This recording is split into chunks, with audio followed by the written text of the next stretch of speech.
Hey, Kyle's Wonderful here again with another wrestling review. This time it's NXT UK from July 21, 2022. It was recorded on June 23rd from London, England at the B2 Sport Studios. So we ended last week's show with a bang. The Coffee Brothers celebrating in the ring after Mark just beat Noam Dar for the Heritage Cup.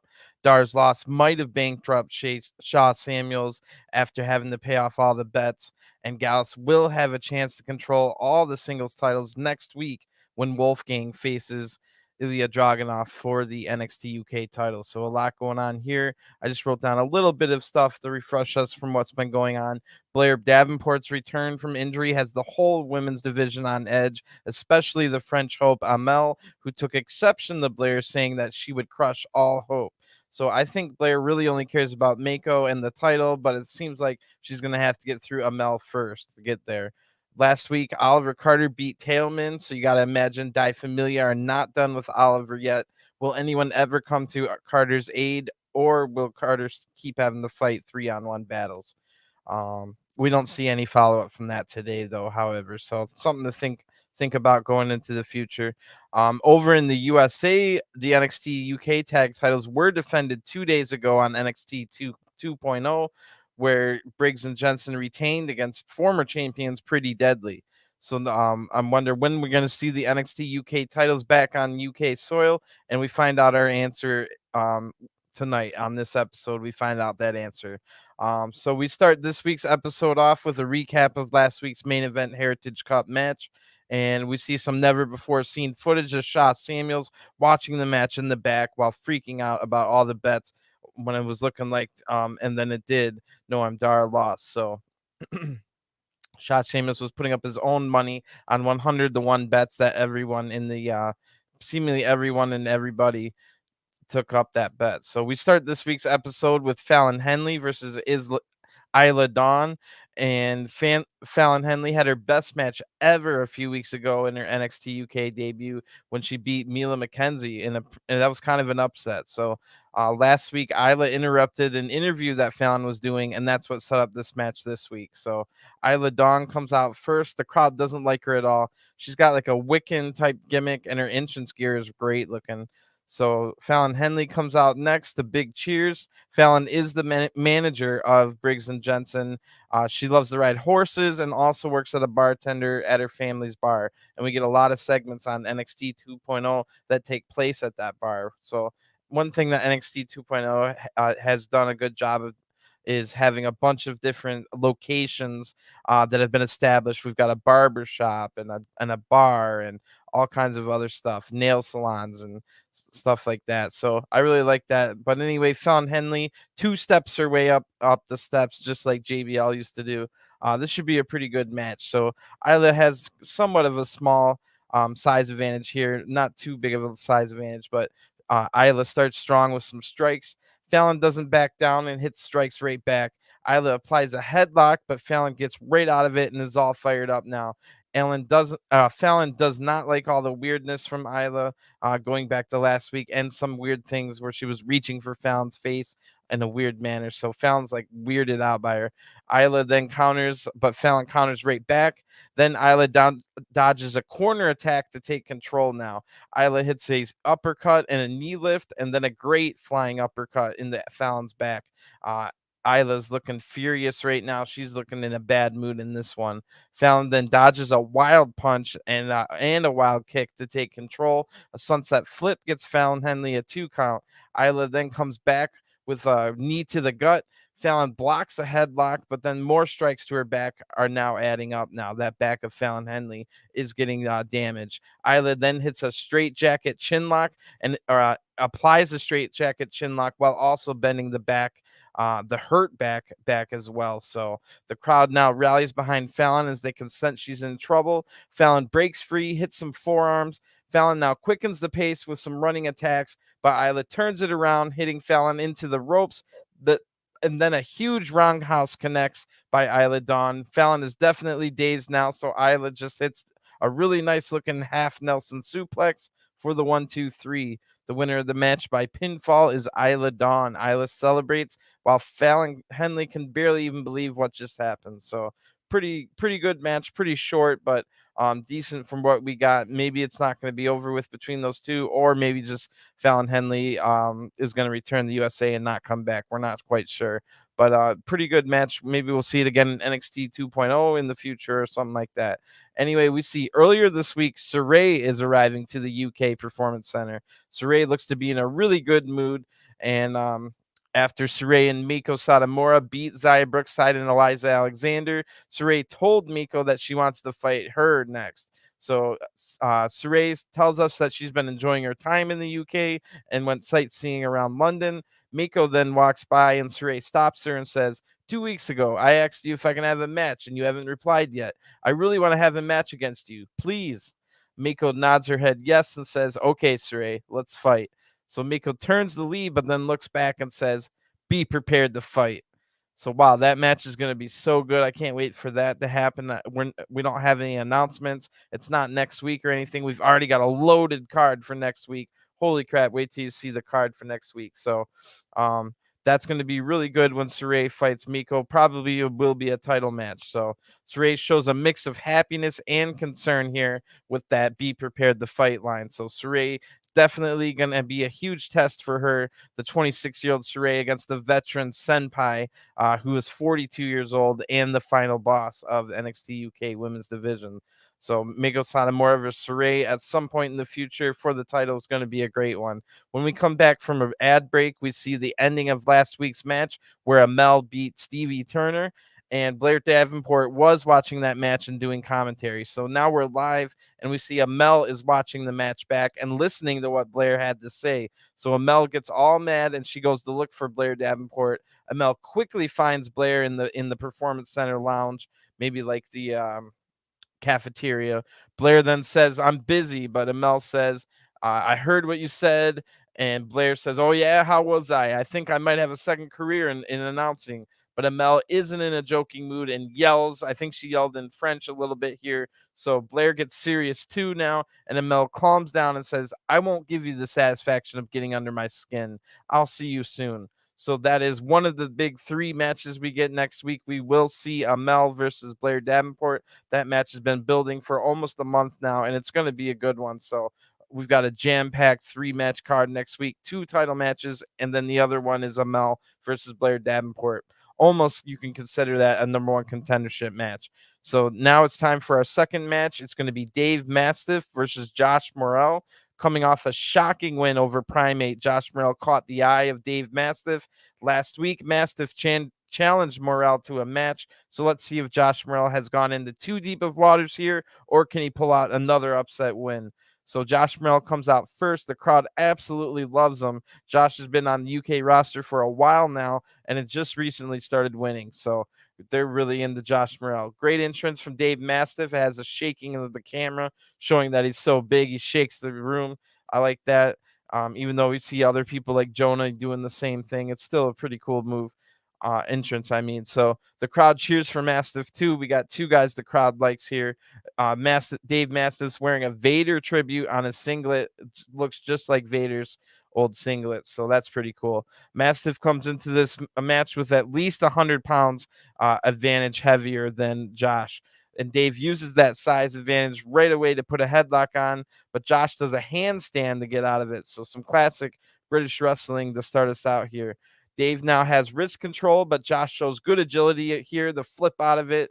Nice go behind by Josh into a headlock, but Dave just uses his size to power out right away, then hits a shoulder tackle.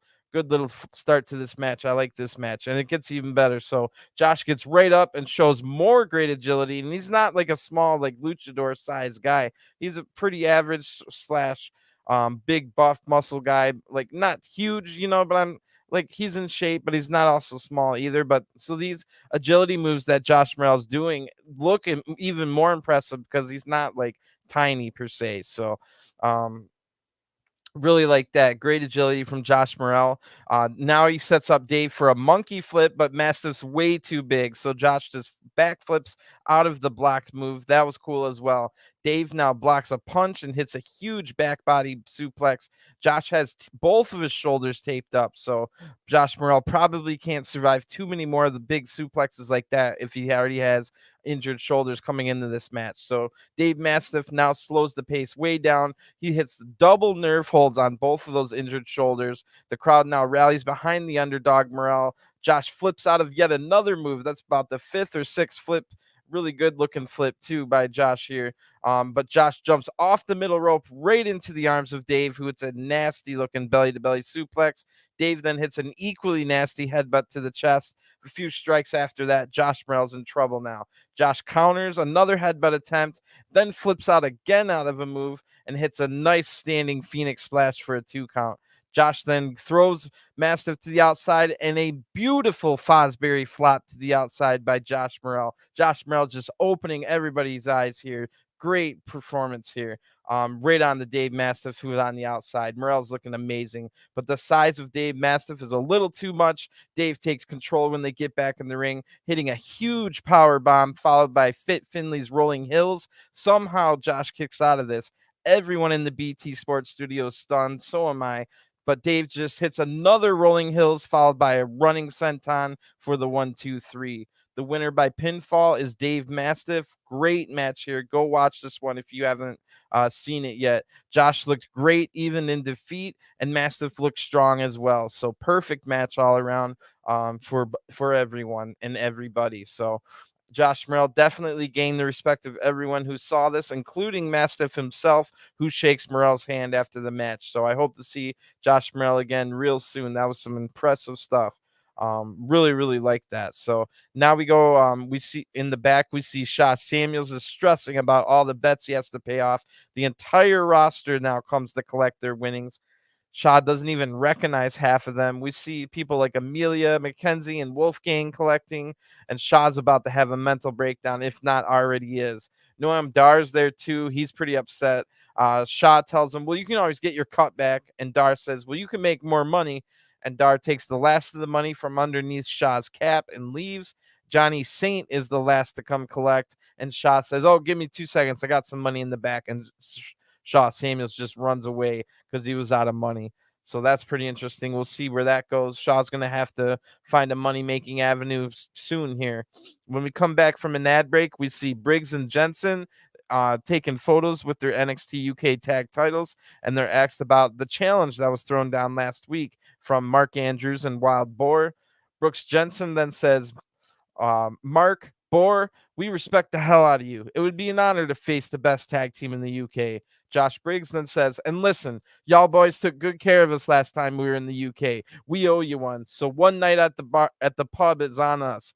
I'll do you one better. You want a shot at these tag titles? You got it. So that match is announced later for next week. That'll be one of our 2 title matches to go along with Wolfgang versus Ilya Dragunov for the NXT championship. We'll also get the NXT Tag Championships on the line. Briggs and Jensen versus Mark Andrews and Wild Boar. That should be pretty good.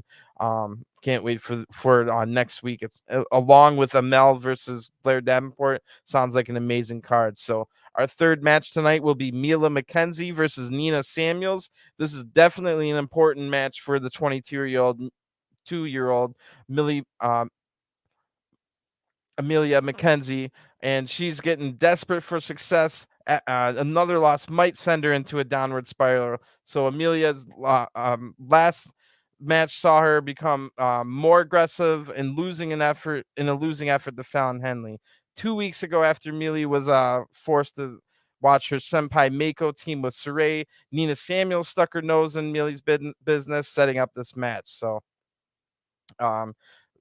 pretty good setup for this match. We've seen Emilia McKenzie really struggling with coming to terms with her feelings. She's still young and all that, but she seems to be getting jealous over Saray, where she definitely doesn't have any reason to be. So the good story going here. Nina Samuels with her investigative journalism made Emilia McKenzie mad, because Emilia McKenzie was already mad. So anyway, Nina Samuels is out first. She's got a really cool mini top hat on, and Nina has her game face. She looks super focused for this one. So Emilia McKenzie now out, the huge cheers. She showed a lot of aggression in her last match, and the crowd did boo her a little bit. So let's see if McKenzie gives them any reason to boo in this one. Nina starts fast and doesn't give a clean break. Emilia hits a nice hurricane run off the middle ropes anyways, right after that. So then hits a shoulder thrust into the corner on Nina. Nina counters one of these and rolls up Emilia for a 2 count. And Nina now has control, and the crowd's booing big time. Emilia counters, but Nina keeps control with a big kick. Nina now has Emilia on the wearing her down across the ropes while fish hooking her on both sides of the mouth. The crowd now rallies behind Emilia again. Nina hits 2 hair beals, and the crowd boos loudly for that one. Emilia's now in a bad way already. Emilia tries to fight back, but big punch drops her. Nina then sets Emilia up on the top rope, but a slap to the face of Emilia wakes Emilia up, who now goes on the attack. Nina is thrown to the outside of the ring, eats a forearm when she tries to come back in.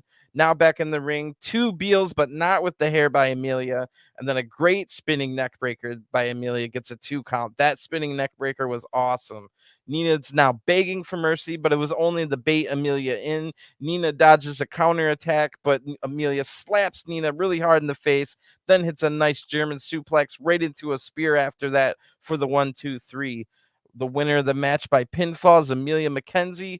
Big win there for McKenzie to get back back on the momentum, back in the winning ways. So how long will it be before Emilia McKenzie gets a shot at her final boss, Miko's title? We'll have to wait and see, but we don't know if it's going to be a friendly rivalry or if something will turn and maybe Emilia will finally snap. But Emilia seems happy with this win. And then we have one of my favorite moments of this episode. We have a sit down interview. There's a moderator in between them, but it will be Ilya Dragunov and Wolfgang face to face. So this will be previewing next week's big NXT UK title match.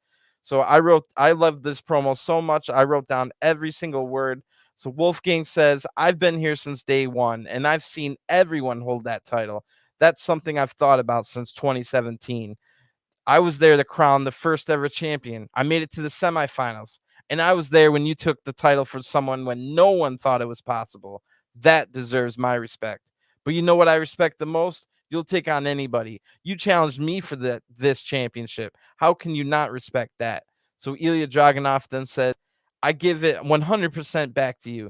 There's a reason why I chose you. I don't think you've gotten the credit that you deserve the last few years. There wouldn't be an Ilya Dragunov without people like you.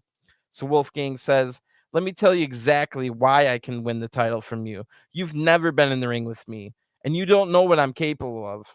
But when I get in the ring across from you, you'll realize asking me to challenge you for that title will be the biggest mistake of your life. Ilya says, it wouldn't make any sense to challenge you if you didn't have that mind state going into the battle with me.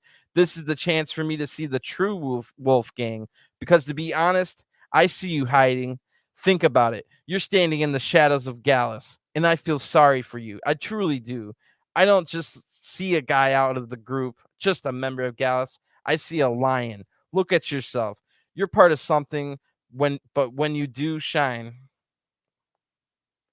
I don't know what that last part meant. Sorry about that one. But Wolfgang says 497 days I was a champion alongside Gallus.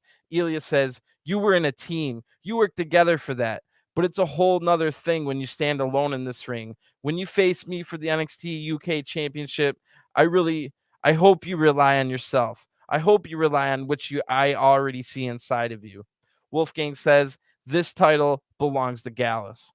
Ilya says, this NXT UK championship belongs to those who are willed to fight against anything, being injured in the ring and continue to go. Wolfgang says, there's a fine line between bravery and stupidity. I see this as doing you a favor. I'm taking you away from that responsibility. I'm putting this weight off your shoulders, putting it on my back to carry NXT UK forward with Gallus boys on top. Ilya says, if you're a lion, you need to bite very, very hard to get a piece of what the NXT UK champion Mbesikpa, the Tsar, Ilya Dragunov, is made of. Both men then spring out of their chairs and have a stare down. I absolutely loved this segment. As if you couldn't tell with me writing down every word. So I'm super excited to watch that match next week. It sounds like both men will leave it all on the line to win the title. So after an ad break now, we find out that there's not only one NXT UK title, but two on the line. Briggs and Jensen will defend against Mandrews and Wild Boar, and we'll also see a Mel versus Blair Davenport. What a great way to kick off SummerSlam weekend next week. And I can't wait for next week's NXT UK. So it's main event time. Our main event is Trent Seven versus Sam Gradwell. And Public Enemy number one, Trent Seven, has the entire locker room mad at him. Trent claims they should all be thanking him for being the catalyst for NXT UK. Sam Gradwell isn't buying it and wants Trent to pay for his actions, not only for Trent turning on his partner Tyler Bate, but also attacking fans in the BT Sports studio. So will we ever see Tyler Bate again? I wonder. So Sam Gradwell out first, a big cheers. Trent Seven has a first fur coat, and of course the crowd absolutely hates him. So I'm not quite sure what to expect from this match. Let's just see how it goes. So as soon as the bell rings, Trent springs into the attack with a kick. Sam just throws him out of the ring, and Sam dives to the outside on the Trent. Trent's now running away, but Sam's doing a walk and brawl alongside Trent, keeping up with him.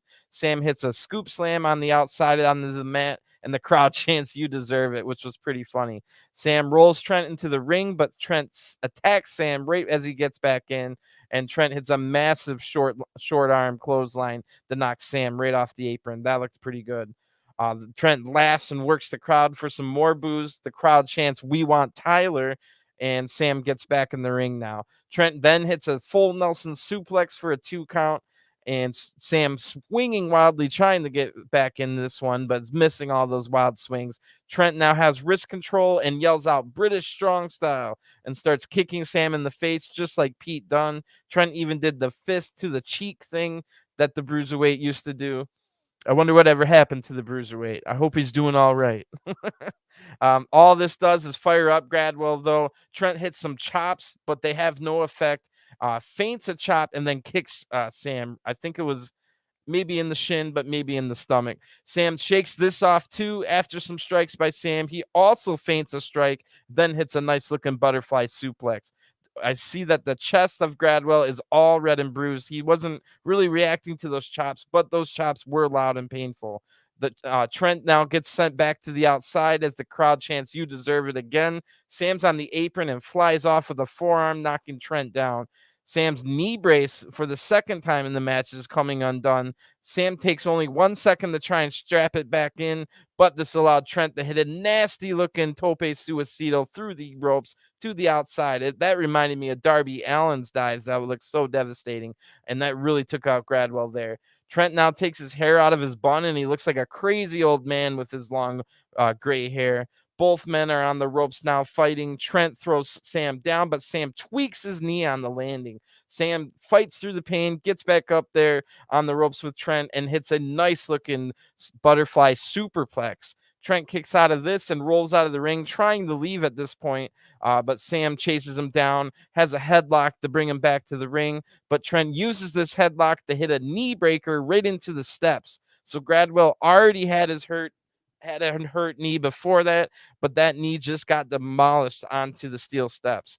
Trent takes the knee brace off and throws it away back in the ring now. Trent applies the figure 7. Sam's very far away from the ropes, so he desperately tries to strike his way out.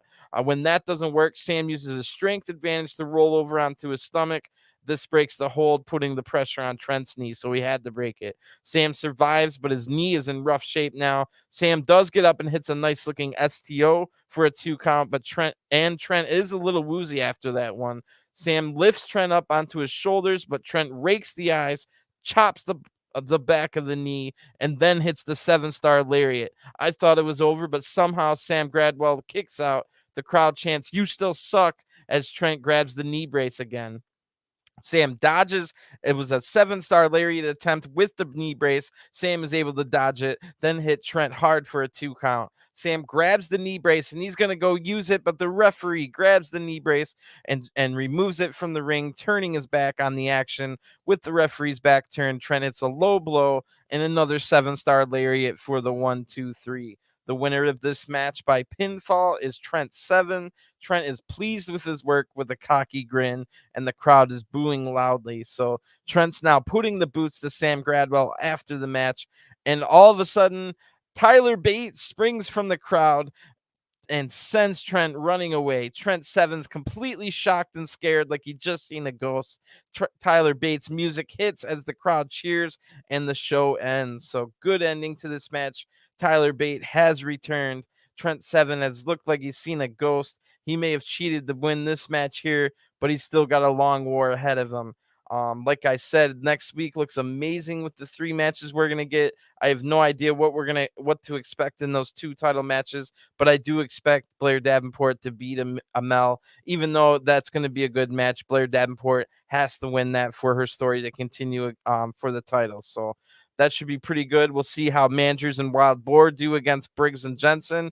And of course, we're going to get Wolfgang versus Ilya Dragunov for the title. I can't wait for that. So it's going to be a great way to kick off SummerSlam weekend next week with NXT UK having 2 title matches and a big, pretty much almost considered a number 1 contenders match in the 3rd match. So I'm going to get going. I'll talk to you guys again soon. I'll be back next week, and I do all kinds of reviews. So check out all the reviews I have on this channel. Give me a subscribe, and I'll talk to you guys again real soon.